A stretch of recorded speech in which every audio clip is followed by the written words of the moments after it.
If you are anything like me, or just thinking, what are they banning now that's going to kill me? Holy cow. You have a home here. Welcome to the Go Show, celebrating all things outdoors in this beautiful outdoor playground of a state, nation, and world that we live in. I appreciate you hanging out with us.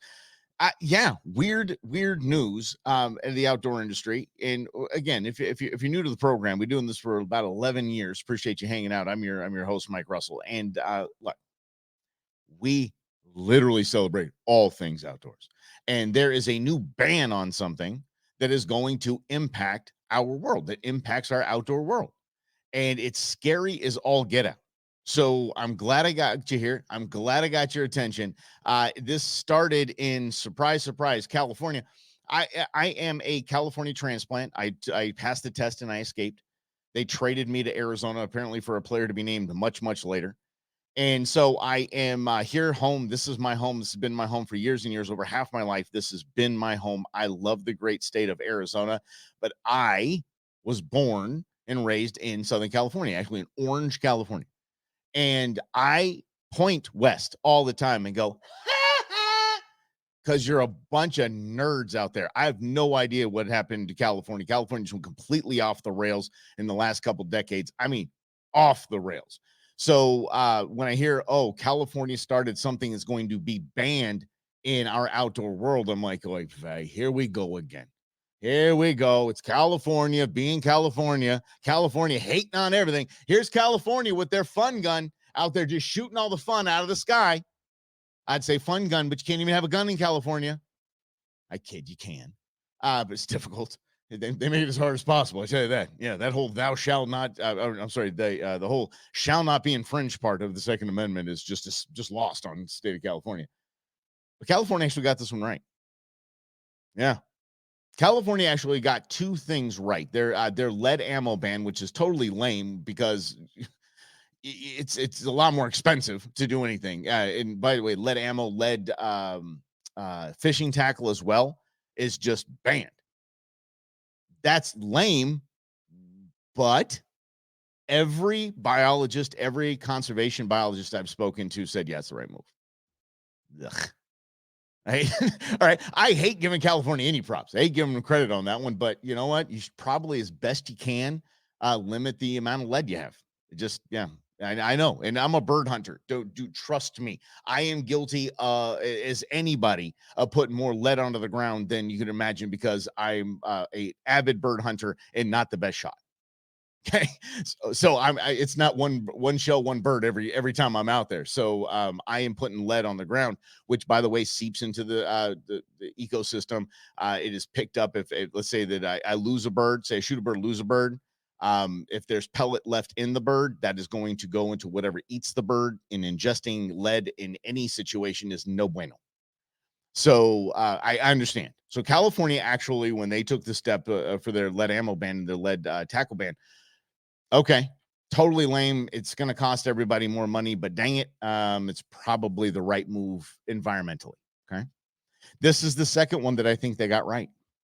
They have banned something that I think they got right. And I'm going to pull it up here so I don't mess this one up. And basically, by the way, tomorrow is FAFO Friday, alligator crocodile edition. You're not going to want to miss this. We're going to have a ton of fun.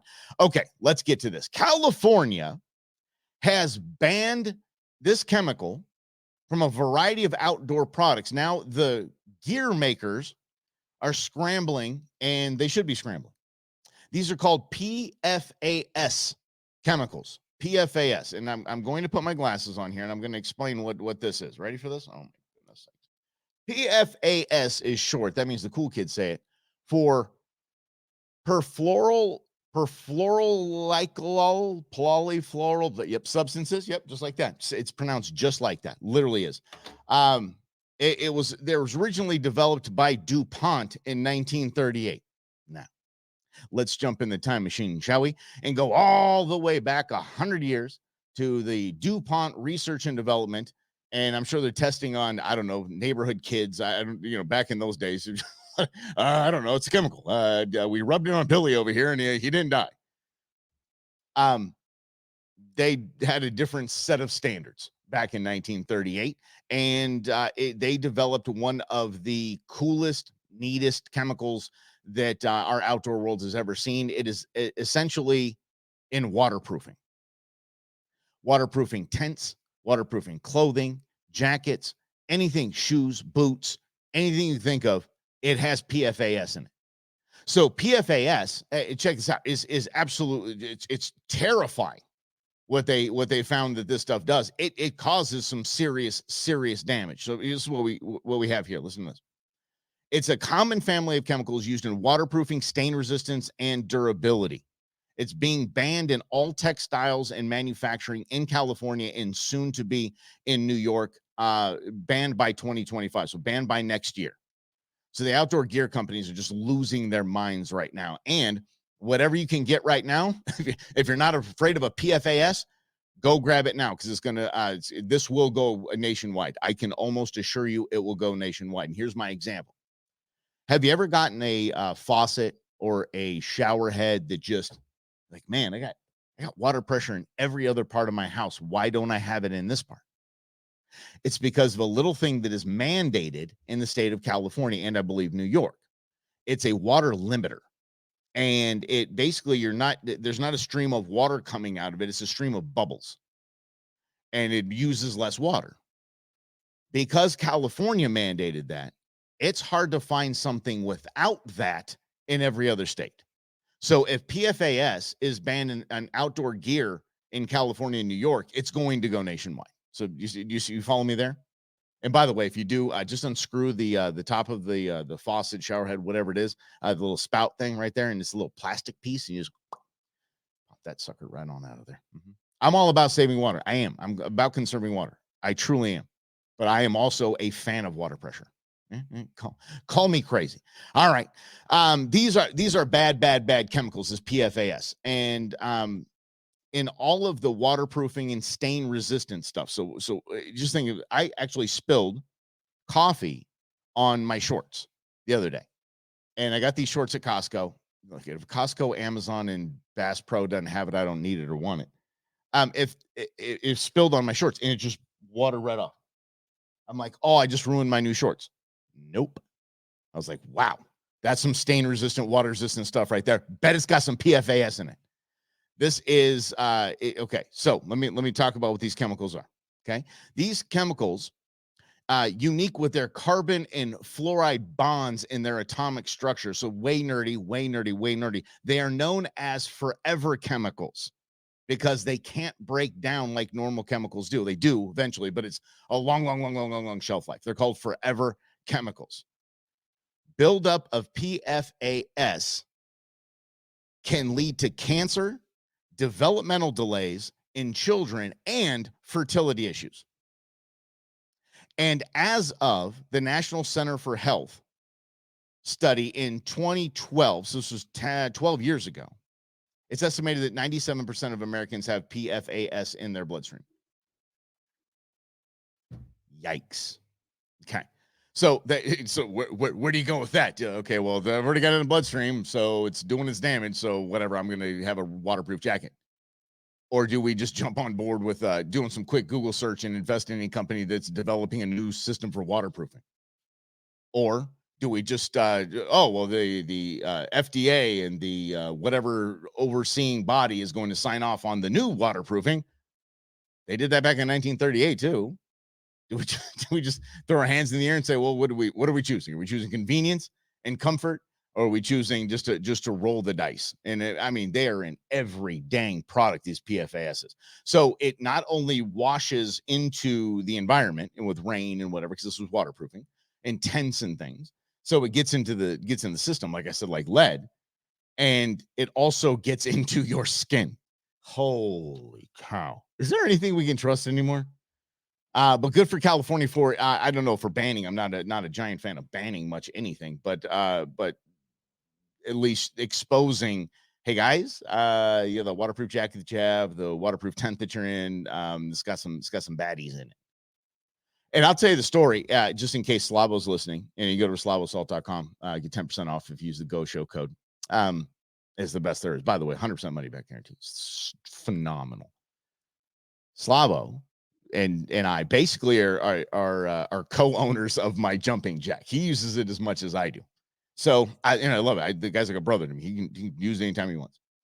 And he last time on this big Colorado hunt, which was just a disaster. By the way, if you go to the podcast on Spotify, you look all the way down, you're going to see Slavo elk hunt. Woo! It's a podcast you're going to want to hear. I'll tell you that much. He came back and thought that the last day they were there, that the wind and everything had dried out the tent. Well, if you know what a jumping jack does, it folds into itself and it seals waterproof. Here we are, waterproofing. Seals water. The big giant bag that it folds into is a waterproof bag. So I was getting ready to go camping, and I wanted to open it up and clear it out because it was him and his buddy in the jumping jack. And I'm thinking, that's got to be funky. They were there a whole week. So let's go ahead and air this thing out before me and the girlfriend take off in this thing. And it was our first camping trip. So it was like, I don't want this to be a bad one. Open it up. Mold everywhere. There's mold all over the joint. I mean, I threw on a hazmat suit and just went to town on this. And God loves Slavo. He literally just felt horrible about the whole thing.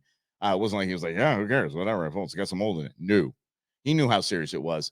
I know how serious it was. The only thing left is some staining. But the only reason why there's just staining left and no mold left is because I went nuts. My driveway is essentially a Superfund site at this point. If you don't know what a Superfund site is, it's like if you build a house over where they had like a gas station or an oil refinery or something like that, they're telling you that the chemicals in the ground are bad. It's a Superfund site. Yeah. So basically that's what my driveway is at this point. I went nuclear on this thing, and we just scrubbed the living you-know-what out of it. And it worked out fine. But I mean, talk about PFASs, whatever, PFASs. Yeah. Oh, yeah, it's chock full of them. Let me tell you, because a lot of the mold removing agents that you put on this canvas, because it's all canvas, it removes the waterproofing. So I knew that right away, because when I was hosing the stuff off, it started leaking through the tent, started leaking through the canvas. And you know what I do. Man, I went to Lowe's and just got industrial buckets of waterproofing, probably chock full of PFAS, and just doused it. It's crunchy. It's a crispy jumping jack is what it is. But I'm gonna plod. I'm gonna plod California. I don't do that very often. I usually point and, like I said, laugh when I look west. But they got this one. I think they got this one right. Let's take a look at it and let's spur the industry on. Let's spur the development of a new, safer type of waterproofing. It's funny that, so many things. Like, on this desk right here, I'm sure there's chemicals in this development that I shouldn't be touching. But no, well, here we go. Like I was saying, gotta die of something. Yeah. And cancer for me, cancer got literally every biological person that I'm related to in my family has got. So, okay, here we go. And I know why tempt fate. I'm not trying to make light of it, but it just, how it equates to your cell phone tracking you and listening to you and algorithms and all of that. It's the same thing. Like, there's a point where I just threw my hands in the air and I said, fine, I'll do the facial recognition thing on my phone. I'm fine. Why not? Rob Hunter, on the Bromance, I just talked to him. He's been in X amount of airports in the last several months. You got to take a picture to get on a plane now. You get to the gate, they take your picture now. So it's just kind of like I throw my hands in the air, like, fine, whatever. You got all the information you can on me. I'm sure the FBI has a solid file on me. So, all right, okay. I threw my hands in there. Same thing with this kind of thing. Like, what around you is not going to be harmful to you? We understand how the development process works in a lot of our outdoor gear. You're like, yeah, but I got to have that rod and reel. I got to have that one, because I don't care if the handle's made of, pygmy, whatever. Yeah. Known to cause cancer. Everything in the state of California, every building you go into, there's a sign that says chemicals in this building have been known by the state of California to cause cancer. Like, there's a safety warning on every building. It's absolutely crazy. It's absolutely. All right. PFAS. So go check that out. Now, let's stick to California, shall we? California and Oklahoma is where we're going to go next. To something that we should talk about, and kind of, I don't know if we'd really celebrate it here in Arizona, but we're one of either the lucky ones or the most well managed? I'm hoping it's the latter of the two. Chronic wasting disease. I told you we're going to get nerdy, kind of bio nerdy today. California has confirmed its first 2 cases of chronic wasting disease. Oklahoma has a plan now to combat chronic wasting disease. What is chronic wasting disease, you ask, Mike? Mike, please tell me what it is. It is a disease, obviously chronic wasting disease, that damages portions of the brain and typically causes progressive loss in body condition, behavioral changes, and excessive salivation and death in essentially deer and elk, ungulates. The cause of the disease is suspected to be a type of prion. A prion is a protein infectious particle that is found in some tissues of infected animals. That's what chronic wasting disease is. So the big question is, does it get from the elk to me? Okay. And the reason why I actually said, Arizona's lucky because we are one of the very few states that haven't experienced chronic wasting disease yet. So detective chronic wasting disease is in, I'll just give you basically every state except for Washington, Oregon, Nevada, Arizona, South Carolina, Georgia, Maine, New Hampshire, Vermont, Massachusetts, Connecticut, Rhode Island, New Jersey, Alaska, and Hawaii. Everyone else has it. All of the other states has it. So it's good. 1, 2, 3, 4, 5, 6, 7, 8, 9, 10, 11, 12, 13, 14, 15. So 35 states have chronic wasting disease. And yes, I just did math on there. What? Mm-hmm. Yeah, see? I'm drinking coffee. I'd have celebrated with a beer. That one. Mm-hmm. Yeah. So 35 states have chronic wasting disease. Seeing a deer, you can see a deer, see elk, you can see. I'm looking at pictures right now, images of deer that are suffering from chronic wasting disease. It's just like a zombie that just eats you up. It just eats you up. So how is it spread? It's spread from basically like any other disease through contact. So during the rut, during mating season, when they're hanging out, if they're grouped up, they're packed up, and there might be a bachelor group of bucks, and there might be a bull with his cows, and they're hanging out, they're going to get it. So it spreads pretty quickly. The question is, does it transfer from the deer or elk in the meat to me and you? See, that's where the big question mark is. We don't know. There has been, according to the CDC, there has been no link yet. There's been no link discovered. And I don't know how hard they're researching it. They should be, because I'm on the California Department of Fish and Wildlife right now. And they're saying that there's been no link detected, yet. Yeah. Okay. How can we help prevent the spread of chronic wasting disease? Says testing deer samples helps us know if chronic wasting disease is present and allows us to better respond and manage the disease. I don't really know how you can manage a disease. It was like, maybe, I don't know, there's some social distancing going on with the elk and the deer. You put little stickers on the ground up in the forest that says, need to stand here, wait in line to get to the water, something like that. I don't know, maybe plastic. No, we don't do politics here. We definitely don't do politics here. But chronic wasting disease spreads to cervids, those are the deer and elk, through contact with infected animals, tissues, and environment. So it's ugly, it's nasty. There's 35 states that have it. Now California has jumped on, 34. Now California's jumped on as number 35.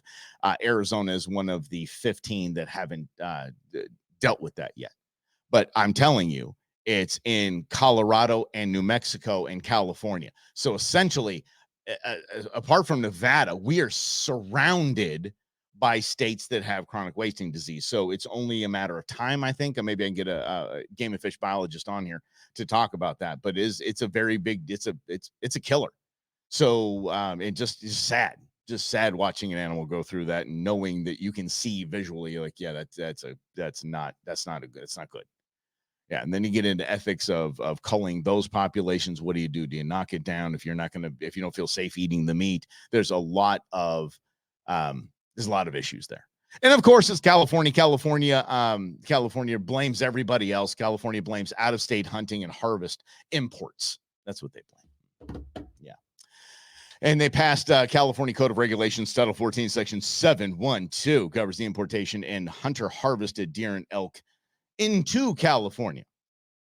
Only some, and I didn't even know this too, only some parts of the harvested deer and elk can be imported into California, and no portions of the brain or spinal cord will be.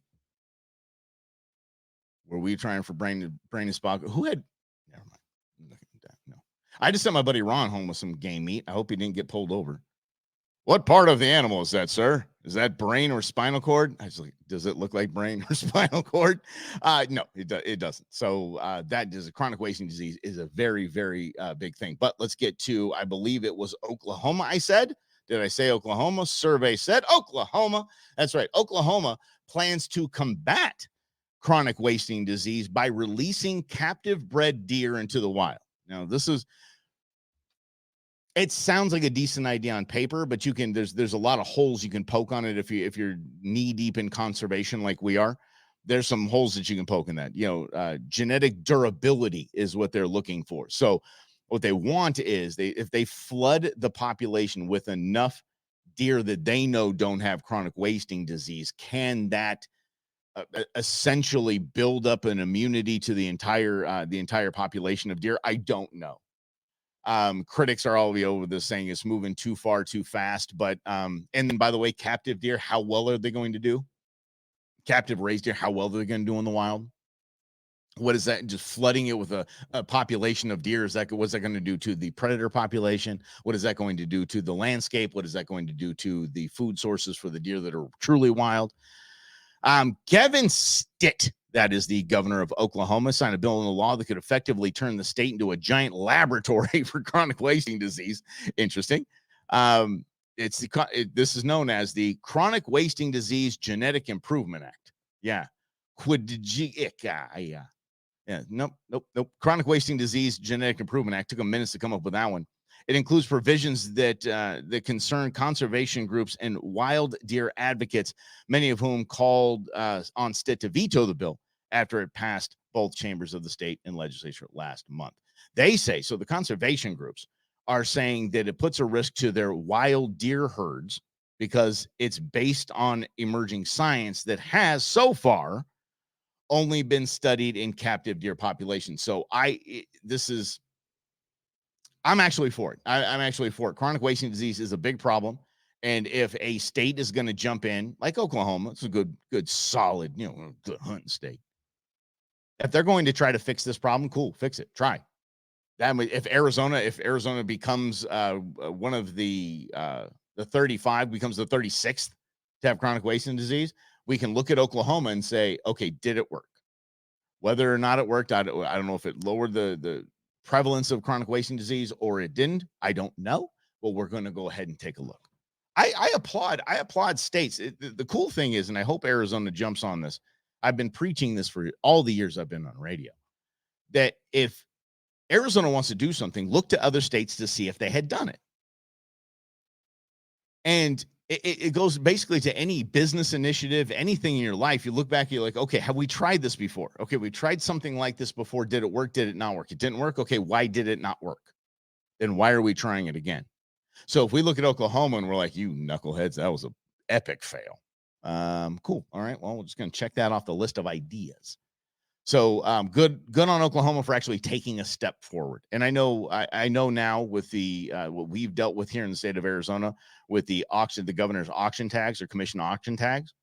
The conservation groups are vocal. I'm part of I'm on the board of 2 conservation groups. Very vocal.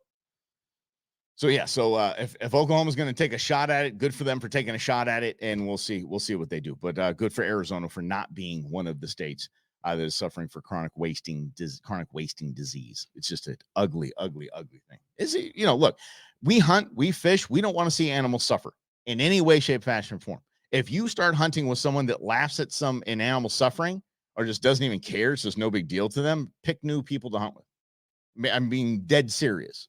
We need to weed them out of the hunting population because they make us look like a bunch of bloodthirsty rednecks, and it's just bad because we are now whether you like it or not, whether the old guard likes it or not, we are in the business of winning hearts and minds. period. We need to win hearts and minds, or we're going to lose our access to firearms. We're going to lose our access to hunting. We're going to lose our access to fishing opportunities. We're going to lose our access to public lands. We're going to lose our access to for camping, paddleboarding, all that stuff. Stay on it, win hearts and minds. Let everybody know we're here to conserve. We're here to conserve and protect. Okay, so that's our mission as outdoors men and women. If you are not, and along the side here, if you're not an outdoors man or woman, guess what? Really, really, really want you to say, hey, I know I actually listen to the show every day. It's called The Go Show. These hunters, these anglers, or these outdoors men and women, they're all about conservation. They're all about species and populations and clean environments and clean streams and clean lakes. That's what they're all about. You should check it out. Check out that show. And share it out. This is actually information, especially if you have family in those states that are impacted by chronic wasting disease. Send this to them. Send the link to them, forward to them, tag them, whatever you want to do, and say, hey, listen, check out what Oklahoma's doing, because if you're in one of the states with chronic wasting disease, it's a topic. And the reason why we haven't heard it here is because we are one of the lucky few, and I hope it's just because we have such a great game and fish department that manages these populations, that I hope it's the credit goes to them. I'm going to give the credit to them until I know otherwise. And they're honest too. I'll say came and fish yesterday. If they're honest, they look at me and go, no, dude, this is luck. It's you can't outrun that one. It'll be here eventually. Right. It's like in the state of Arizona, there's two types of homes, those that have termites and those that will have termites. It's just inevitable. So, but if that's the case, so forward this out and say, hey, listen, there's an active idea and an active plan going through in Oklahoma. Let's keep our eyes on that, and hopefully that can fix the problem. If that can fix the problem, let's just go. Because look, it was a crazy thought 100 years ago. It was a crazy thought that deer, turkey, waterfowl were on the brink of extinction, and several other species on the brink of extinction, or just really, really in danger. The crazy thought, the lunatic thought of the time was, let's hunt them. Excuse me? Yeah, let's regulate hunting. Let's regulate everything. It's going to help us with all of the species. Are you kidding? This is a terrible idea. It's an awful idea. No. You can't hunt something that's endangered. You can't do it. No, what we're going to do is we're going to essentially hunt around it in the ecosphere here, in the circle of life. We're going to hunt around it and watch it flourish. And then we're going to hunt it to manage healthy populations. No, you can't do that. Oh, wow. 100 years later, look at that. Look at that. Everybody's flourishing. Everybody's doing well. So maybe Oklahoma has a crazy idea. Maybe it's just that crazy, and maybe, damn, it's crazy enough to work. So we will definitely see. But it's always good to keep an eye on that, because, again, we are winning hearts and minds. We win hearts and minds by being open to other ideas, listening, not lecturing, and being knowledgeable on the topic. So trust me, if you talk to an anti-hunter, then you talk about chronic wasting disease, which has nothing to do with hunting. It's just a bad virus that jacks things up. And you let them know that sportsmen and conservation departments around the nation are working to fix this problem. That wins some hearts and minds. And you can speak intelligently to what chronic wasting disease is. And if you need it, again, I'm gonna give it to you. I'm gonna give it to you. It's a disease that damages portions of the brain and typically causes progressive loss in body condition, behavioral changes, excessive salivation, and death. And you've probably seen it too, just outside of the rut. In the rut, there's drooling. The bucks are drooling all over themselves during the rut. That's mating season. So there's that, hey, ladies. It's like us in high school, right, man? And pretty girl. Yeah, this was like, but outside of that, there's just drooling. You see, it's horrible. It's awful. But you know about it. And if you know and you're educated about it, and say, look, I'm even in a state that doesn't have it, but I'm keeping an eye on it because probably will end up here eventually. You now come from a position of, oh, he hunts and he's a conservationist. He hunts and he appreciates wildlife. He enjoys wildlife. He wants to see wildlife flourish. That's how you win hearts and minds. Hey, y'all. Thanks for hanging out. Listen, tomorrow is going to be the day. So excited. Friday is my favorite day of the week because it is FAFO. And if you want to Google that to find out what it means, it's blank around and find out. F around and find out. How about that? Friday, this is going to be the crocodile and alligator edition. So a lot of fun stuff. We're going to have a lot of laughs together. So join me tomorrow right here at 11 o'clock on The Go Show, celebrating all things outdoors in this beautiful outdoor playground of a state, nation, and world that we live in. Have a great day, everybody.